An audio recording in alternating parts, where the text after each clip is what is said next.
Now gather round, folks. Pull up a chair. Forget what you think you know about American history.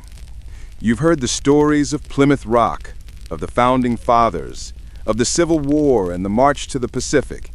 All true, all vital. But there's a secret history, a vast, strange, and frankly astonishing chapter that's been tucked away in the musty attics of our national memory, covered in the dust of uncomfortable truth. I'm talking about a time when America didn't just expand westward. Oh no.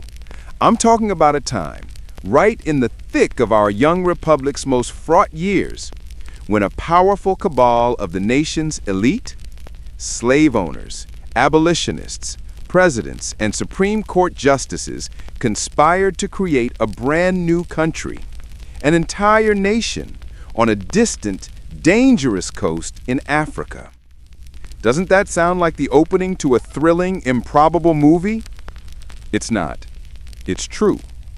And it is, without a doubt, one of the most astonishing, well-documented, and secretly bizarre chapters in the history of the United States.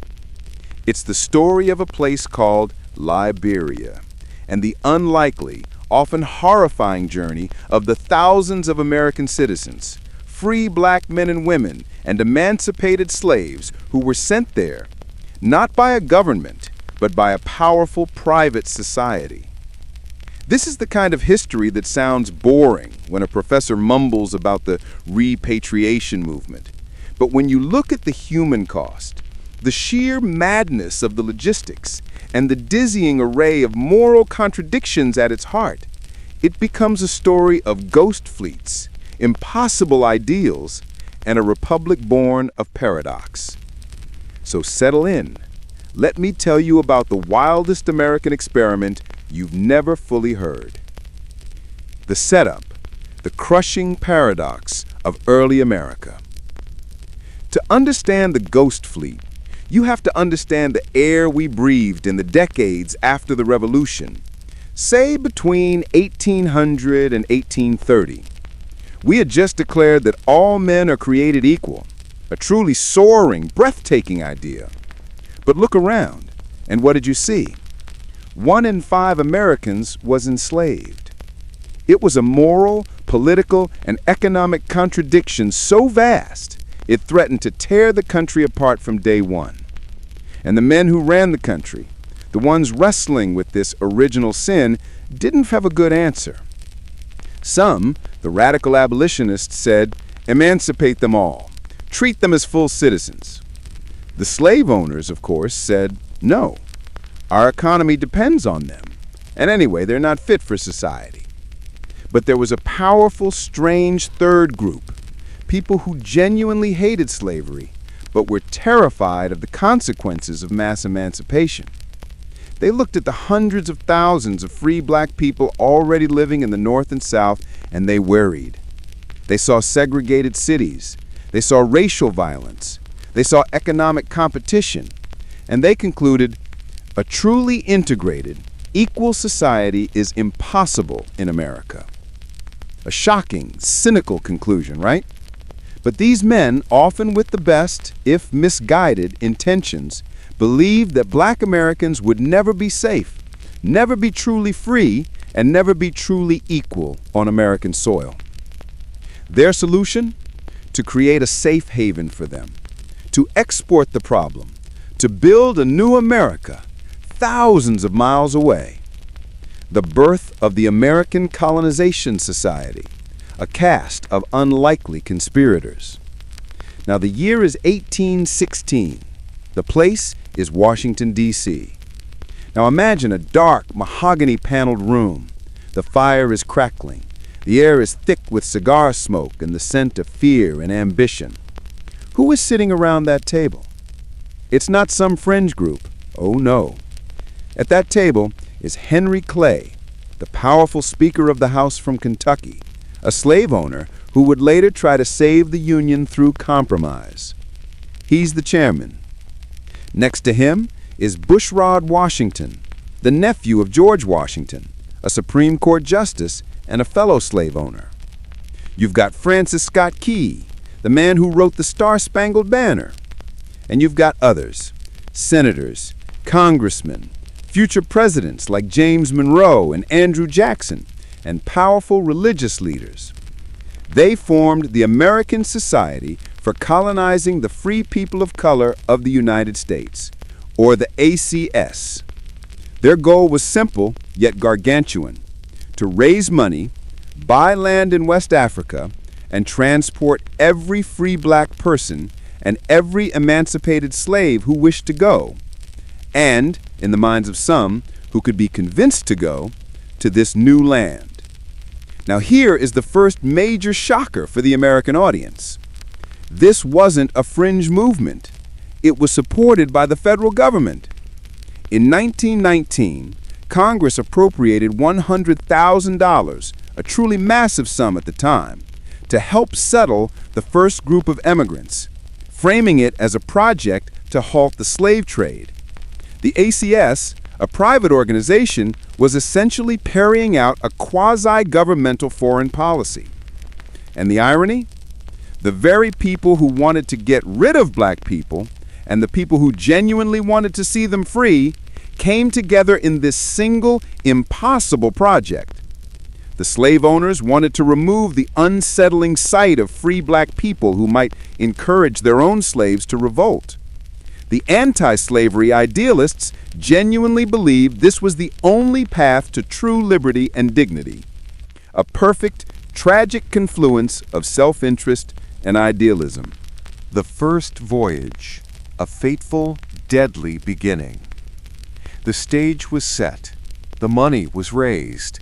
Now for the first ship. In January of 1820, a hired brigantine, a two-masted, square-rigged ship called the Elizabeth, set sail from New York Harbor. A chill wind swept across the deck. Aboard were 88 emigrants, free black men, women, and children from cities like New York and Philadelphia. They were led by 3 white agents from the ACS, including a doctor and 2 clergy members. These 88 souls were the founding fathers and mothers of a new nation. They were pioneers, full of hope, courage, and a desperate desire to escape the suffocating bigotry of America. They packed their meager belongings, their tools, and their dreams, believing they were going to a land of promise, a land of true self-determination. The journey itself was a brutal 3-month slog across the Atlantic, an experience not entirely dissimilar to the Middle Passage, though now it was a reverse flow, from America to Africa. But the truly shocking part of this beginning is what happened when they arrived. The initial plan was to land near Sierra Leone, where the British had already established a colony for freed slaves. The American agents, however, were hopelessly unprepared. They arrived in the rainy season, the worst time of year. They quickly realized the land they were supposed to buy wasn't available. Disease, malaria, dysentery, yellow fever, was rampant and overwhelming. Within weeks, disaster struck. The sickness was so aggressive, so deadly, that it wiped out 3/4 of the original white agents and nearly 1/5 of the black emigrants within the first 4 months. The dream was drowning in swampy ground and fever. The first attempt at an American-sponsored African republic was an utter, horrific failure. The survivors, terrified and near death, had to be rescued by the British colonists in Sierra Leone. This initial disaster would have sunk a lesser project, but the proponents in Washington were too invested, both financially and philosophically. They had to try again. The Purchase, King Peter, and the gunpoint deal. Now, the story takes a turn into sheer audacity and historical ugliness. The ACS needed a new, permanent foothold. In late 1821, a new, more determined white ACS agent named Eli Ayers, along with an American naval officer named Lieutenant Stockton, sailed down the coast looking for land. Stockton, a fiery, aggressive man, and Ayers finally spotted a desirable piece of land, Cape Mesurado, a dramatic, high promontory that offered good harbor and a defensible position. The only problem? It was controlled by a powerful local ruler known as King Peter, a title, not his name, and several other tribal chiefs. The chiefs had no desire to sell their ancestral sacred land to these foreigners. Ayers offered them some muskets, some tobacco, some clothes, and other trinkets. King Peter refused. This is where the story becomes truly shocking. Stockton, a U.S. Navy officer acting completely outside the bounds of U.S. law, but with the full aggressive spirit of American expansionism, pulled out his pistol and held it to King Peter's head. Under threat of immediate death, King Peter was forced to sign a treaty. The price? A pitiful collection of trade goods, including 6 muskets, 1 barrel of gunpowder, 6 iron pots, 12 hats, 12 pairs of shoes, 20 looking glasses, and 1 barrel of rum. For this meager bounty, a treaty was signed, and an entire chunk of sovereign West African land, about 36 miles long, was purchased. It was a transaction steeped in intimidation and pure colonial theft, mirroring the worst parts of European history. And it was carried out by Americans in the name of freedom. The year is 1822. The land is secured. The colony is established. They named the settlement Christopolis, City of Christ. But a year later, the ACS decided to give it a grander, more symbolic name, Monrovia, after the U.S. President and colonization supporter James Monroe. The country itself would eventually be called Liberia, the land of the free. The early settlers, war, disease, and the constant siege. Now shift your focus from the scheming white men in Washington and the aggressive naval officers to the true heroes of this story, the settlers, the black American men and women who had crossed the ocean to plant the flag of freedom. Imagine their arrival. They step off the boats onto Cape Mesurado. The soil is rich, the air is thick, and the jungle presses close. But there is no infrastructure, no houses. They are immediately subjected to 2 terrible forces. 1, disease. The African fever, malaria, yellow fever, continued its devastating work. Survival rates for the early settlers were horrifyingly low. An estimated 1 in 3 of all emigrants who arrived in the first few decades would die within their first year. It was a true crucible of death. 2, war. The local tribes, enraged by Stockton's deception and the blatant theft of their land, did not recognize the treaty. They saw the Americo-Liberians as invaders. The indigenous people were determined to drive the Americans back into the sea. The Americo-Liberians found themselves in a state of constant, desperate siege. The early settlement was a fortified camp, not a town. In November 1822, the indigenous forces launched a massive, coordinated attack. The colony was defended by only a handful of settlers, led by an extraordinary self-taught black American leader named Elijah Johnson. The settlers, outnumbered dozens to 1, fought with incredible courage and ingenuity.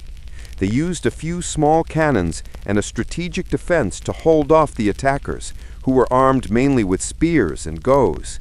It was a true life-or-death battle for survival. They were fighting for the dream they had crossed the ocean for, against the rightful owners of the land. This is the central, stunning paradox of Liberia. It was a colony founded by victims of American oppression, who then became the oppressors of the native African people. They were simultaneously fleeing a colonial system and establishing a new one. A republic born in the shadow of American slavery was immediately forced to rely on violence and exclusion to survive. The new republic, a distant, unruly offspring. Despite the overwhelming odds, the colony held. More ships arrived. Year after year, the ghost fleet kept coming, carrying another few hundred souls, some fleeing oppression, some sold to the ACS by their former masters, and many simply seeking a better life, any life, outside the suffocating confines of racist America. The story now shifts to the bizarre political and cultural landscape of the new settlement. The Americo-Liberians began to build a society that was a weird, distorted mirror of the America they had left behind. They dressed in the formal, stuffy clothes of 19th century America, top hats, morning coats, and hoop skirts, utterly impractical for the tropical heat.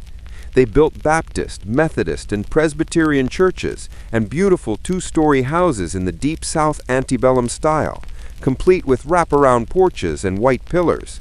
They were literally trying to recreate a piece of America on the African coast. And the laws?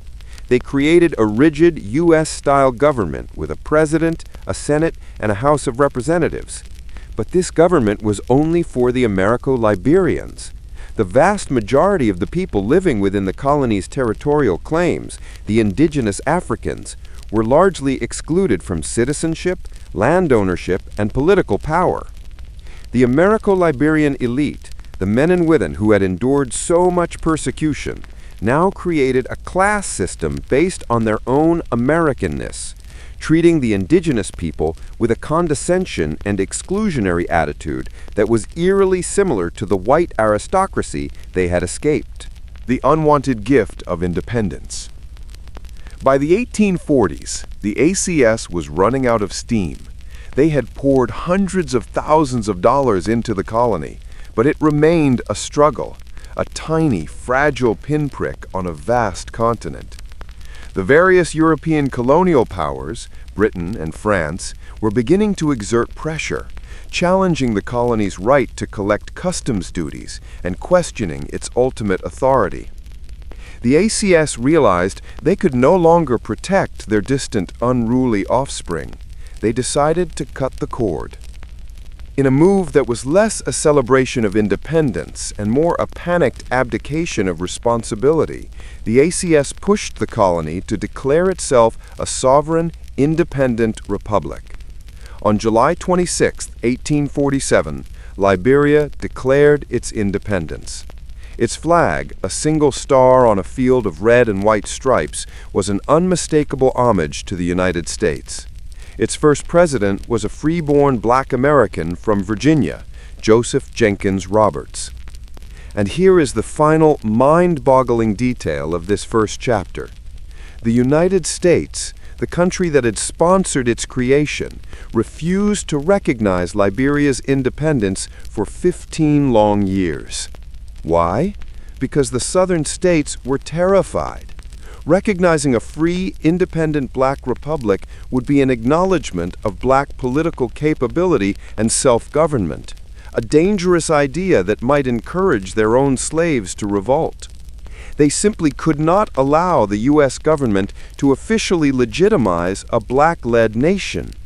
Liberia was left to twist in the wind, an American experiment built by Americans on land stolen with an American gun, but deliberately abandoned and unrecognized by its own mother country. It was an orphan republic, born of American contradiction and left alone to face the overwhelming challenges of the African continent and the predatory nature of European imperialism. If you found this as fascinating as I did, please hit that like button. Share your thoughts in the comments below. And don't forget to subscribe for more deep dives into untold histories. Thanks for watching, and I'll see you in the next one.